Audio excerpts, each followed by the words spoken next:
ये नहीं हो सकता कि पाकिस्तान आतंकवाद की पॉलिसी पर चलेगा और हमसे कोऑपरेशन मांगेगा। वो आतंकवादियों को भारत में भेजेगा और हमसे कहेगा कि हम उसके नदियों के और पानी के रास्ते में ना आए। अब ये नहीं होगा। सिंधु जल समझौता अब एक नए तरीके से दुनिया के सामने रखा जाएगा। भारत ने आज तक बहुत लीनियंट होकर के, बड़ा दिल दिखा करके, कभी बड़ा भाई बन करके अपने हिस्से का पानी भी दिया पाकिस्तान को। जो पानी हमारे खेतों में जाना चाहिए था, हमने वो भी, उसका कुछ हिस्सा भी पाकिस्तान को लेने दिया। अब नहीं, यहां लगता है इस पर फुल स्टॉप।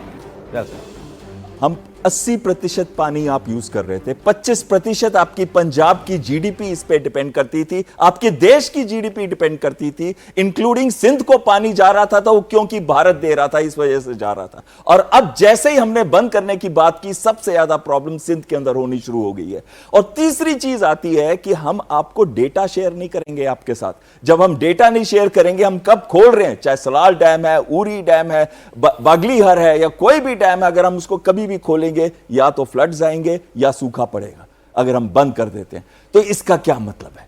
आप आतंकवाद का रास्ता छोड़िए, अभी भी हमसे एक दोस्त की तरह मिलकर बात करिए, तब हम सोचेंगे कि क्या आपके इंटरेस्ट को एकोमोडेट किया जाए कि नहीं किया जाए। और इंडस वाटर ट्रीटी तब तक सस्पेंडेड रहेगी जब तक हमको लगेगा कि पाकिस्तान आतंकवाद को एज ए टूल इस्तेमाल नहीं कर रहा।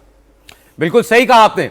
और सिंधु जल समझौता, ये जो हमारे डैम्स के गेट हैं, अब ये इस बात पर निर्भर करता है कि ये कब खुलेंगे और कब बंद होंगे, जब पाकिस्तान अपने आतंकवादियों पर लगाम लगाएगा या उन्हें ढील देगा। अगर वो आतंकवादियों को ढील देगा तो ये गेट बंद होंगे।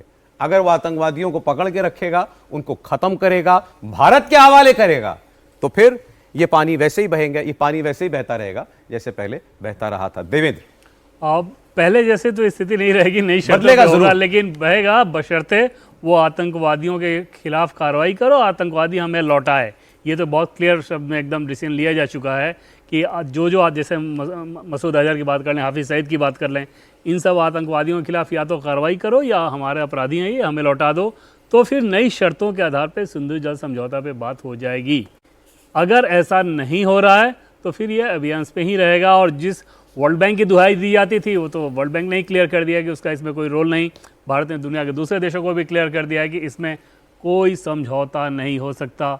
अमेरिका ने भी जब मध्यस्थता वाली बात कही थी तो उस मध्यस्थता की बात को इसी लिहाज से नकारा गया था सौरभ, कि जब तक आतंकवाद है मध्यस्थता की तो कोई गुंजाइश ही नहीं है। वैसे भी मध्यस्थता की गुंजाइश नहीं है, लेकिन बातचीत की भी कोई गुंजाइश नहीं है।